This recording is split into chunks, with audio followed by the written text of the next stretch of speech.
معزز سامعین، اللہ تعالیٰ نے جنات کو بعض ایسے غیر معمولی اوصاف عطا فرمائے ہیں جو انسان میں عموماً نہیں پائے جاتے۔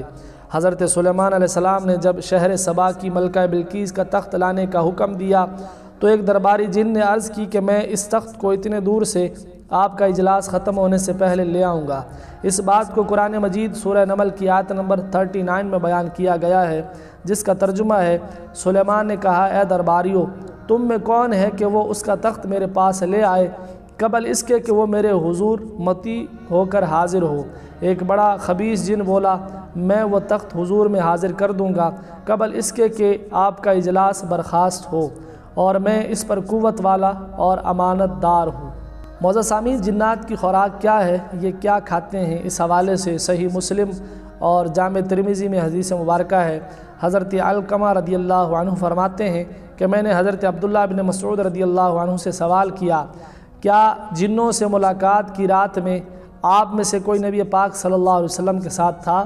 حضرت عبداللہ بن مسعود رضی اللہ عنہ نے فرمایا، ہم میں سے کوئی حضور کے ساتھ نہ تھا، البتہ ہم نے ایک رات مکہ میں رسول اللہ صلی اللہ علیہ وسلم کو گم پایا تو ہم نے کہا، معلوم ہوتا ہے کہ رسول اللہ صلی اللہ علیہ وسلم گرفتار کر لیے گئے ہیں اور چھپا دیا گیا ہے، معلوم نہیں آپ کے ساتھ کیا کیا جا رہا ہے۔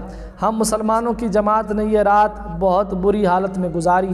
جب صبح ہوئی تو آپ صلی اللہ علیہ وسلم غار حرا کی طرف سے تشریف لا رہے تھے تو صحابہ کرام علیہم الرضوان نے رسول اللہ صلی اللہ علیہ وسلم سے اس بات کا ذکر کیا جس مشکل میں وہ تھے، تو نبی کریم صلی اللہ علیہ وسلم نے ارشاد فرمایا، میرے پاس ایک جن نے آ کر دعوت دی، میں اس کے ساتھ چلا گیا اور میں نے انہیں قرآن مجید پڑھ کر سنایا۔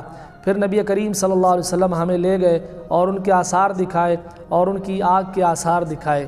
جنات نے نبی کریم صلی اللہ علیہ وسلم سے زاد سفر مانگا، اس لیے کہ وہ کسی جزیرے میں رہنے والے جنوں میں سے تھے، تو نبی کریم صلی اللہ علیہ وسلم نے ارشاد فرمایا، ہر وہ ہڈی تمہاری غذا ہے جس پر اللہ تعالیٰ کا نام لیا گیا ہو، یعنی حلال ذبیحہ کی ہڈی تم لوگوں کی غذا ہے۔ اور ترمذی شریف کی حدیث مبارکہ کے الفاظ یہ ہیں، جنات کی غذا وہ ہڈیاں ہیں جن پر اللہ تعالیٰ کا نام نہ لیا گیا ہو اور وہ تمہارے ہاتھ آ جائیں، یا جس ہڈی میں گوشت لگا ہوا ہو، اور ہر قسم کی لید اور مینگنی تمہارے چوپایوں کا چارہ ہے۔ نبی کریم صلی اللہ علیہ وسلم نے اسی لیے ارشاد فرمایا، تم لوگ ہڈی اور لید سے استنجا نہ کرو، اس لیے کہ یہ دونوں تمہارے بھائی جنوں کی غذا ہے۔ معزز سامعین، جنات کہاں رہتے ہیں؟ اس حوالے سے یہ ہے کہ جس زمین پر ہم زندگی گزار رہے ہیں اسی پر جنات بھی رہتے ہیں، مگر وہ مختلف مقامات پر رہتے ہیں۔ چنانچہ اس ضمن میں ایک حدیث مبارکہ سماعت فرمائیں۔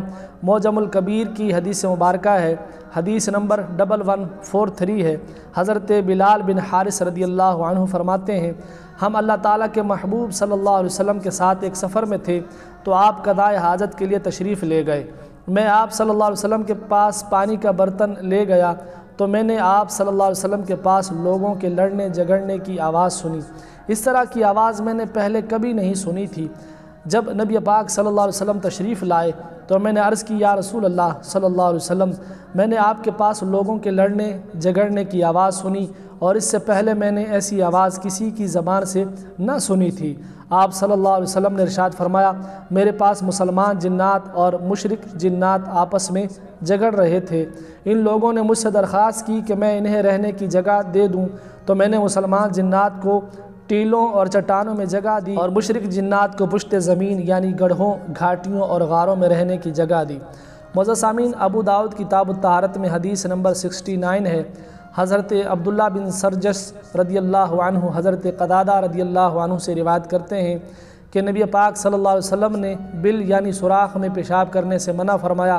لوگوں نے حضرت قتادہ رضی اللہ عنہ سے پوچھا کہ بل میں پیشاب کرنے سے ممانعت کی کیا وجہ ہے؟ حضرت قتادہ رضی اللہ عنہ نے فرمایا، کہا جاتا ہے کہ بل جنات کے رہنے کی جگہ ہے۔ معزز سامعین، تفاسیر میں اس آیت کا شان نزول یہ ہے کہ بنی اسرائیل نے چونکہ طالوت کی بادشاہت پر کوئی نشانی مانگی تھی، اس پر حکم الہی سے حضرت شمویل علیہ السلام نے فرمایا کہ طالوت کی بادشاہی یہ ہے کہ تمہارے پاس وہ مشہور و معروف بابرکت تابوت آ جائے جس سے تمہیں تسکین ملتی تھی اور جس میں حضرت موسیٰ اور ہارون علیہم السلام کے تبرکات تھے۔ یہ تابوت رب تعالیٰ نے حضرت آدم علیہ السلام پر نازل فرمایا تھا۔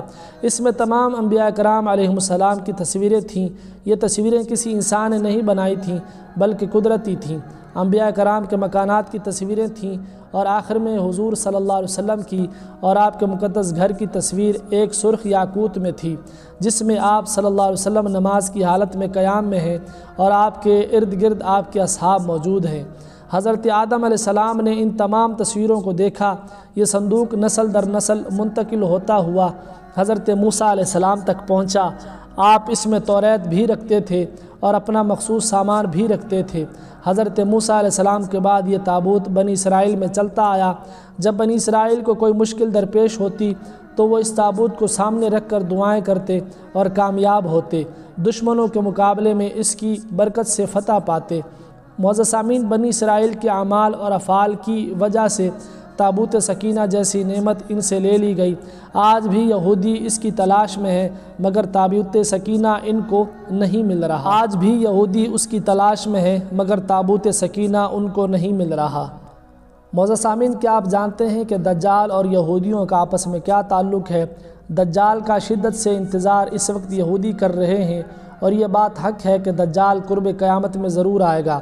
اس کا ذکر نبی پاک صلی اللہ علیہ وسلم کی احادیث میں ملتا ہے۔ چنانچہ ابن ماجہ کی حدیث نمبر 4077 میں نبی کریم صلی اللہ علیہ وسلم کا ارشاد نقل ہے۔ آپ صلی اللہ علیہ وسلم فرماتے ہیں کہ دجال کے ساتھ یہود کی فوجیں ہوں گی۔ اسی طرح مسلم شریف میں حدیث نمبر 2942 نقل ہے۔ نبی کریم صلی اللہ علیہ وسلم فرماتے ہیں کہ دجال 40 دن میں تمام روئے زمین کا گشت کرے گا سوائے حرمین طیبین کے۔ امام مہدی رضی اللہ عنہ اور دجال کے مابین مقابلہ ہوگا۔ دجال امام مہدی رضی اللہ عنہ کو شہید کرے گا۔